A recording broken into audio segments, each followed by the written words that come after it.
you got in the paper ahead. Yes. You see the date of it. It's February 3rd.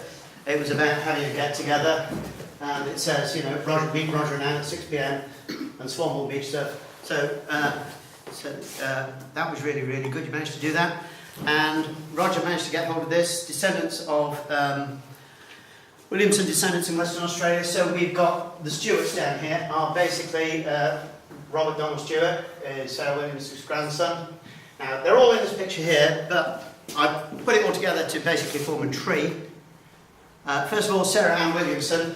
Just I put together what is the sequence of her movements. Because remember, she was age 2 when they first came to Melbourne on the board of the ship Africa. Returned to England for a year. Then second arrival on board the ship Yorkshire. So this first trip, I think, could well have been to the Goldfields. They came back though to be farmers. Went to Melbourne. Got married in Balham, right, in the Goldfields area. But she and her husband, who I think was basically a shepherd, I think you found that out, didn't you? He was a shepherd. Yeah. They moved to Esperance, Western Australia, when it was opening up in 1895. By coincidence, that's when the Western Australia goldfields were found, but they hadn't gone for the Western Australia goldfields at Kalgoorlie. They seem to have gone straight to farming. And then there's a record of Park Farm, which goes on for a long time, at Dalyup in Esperance, and she died aged 81. Remember, we were plotting the places where they died. So although she started off in Victoria, she ended up in Western Australia. And her sister went with them almost right from the start, because her sister Elizabeth had an illegitimate child, and she went with them to Western Australia with the illegitimate child, whose name was Frank.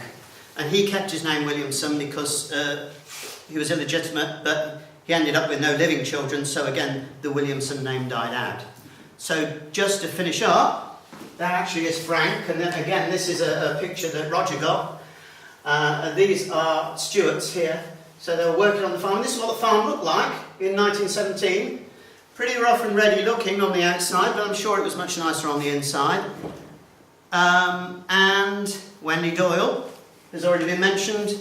And just to finish here, I have managed to piece together a tree. So if we come up here, niece of James Adams' wife, James Adams Williamson, Elizabeth Stone, gives rise to James Adams Williamson, Elizabeth Stone. James Adams Williamson, he was born in Swanbourne, and with Mary Stevens. One of the children is Robert Williamson. There's a picture I showed you earlier. He broke his neck in Victoria, seemingly, that's the evidence I've got, fell off a hayrick. Sarah White was from Marshgibbon. So we've then got Sarah Ann Williamson. And if we go down a bit, I'm going down the chart now. So we've got Sarah Ann Williamson right at the top there, died in Esperance in 1933. Can you see that at the top? That's the rest of Sarah Ann. Here's Mildred, who died in Betbet.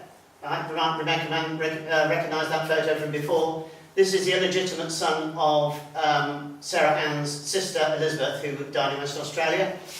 And here's Park Farm was established, and Alfred Donald Stewart. The name Stewart now has the Williamson descendants in it. There's Robert Stewart. Here's Nellie Patricia Parker, who just got a mention by Roger, and that's a picture of her. She died in 1910. And there's Wendy Doyle, née Stewart. So the great-great-grandchildren of Robert J.S. Williamson of Swanbourne, descendants live in Western Australia today. So it was really good. So the nice thing about it is that Roger was over there, and as we were emailing him details, he picked it up and tracked them down on the hoof.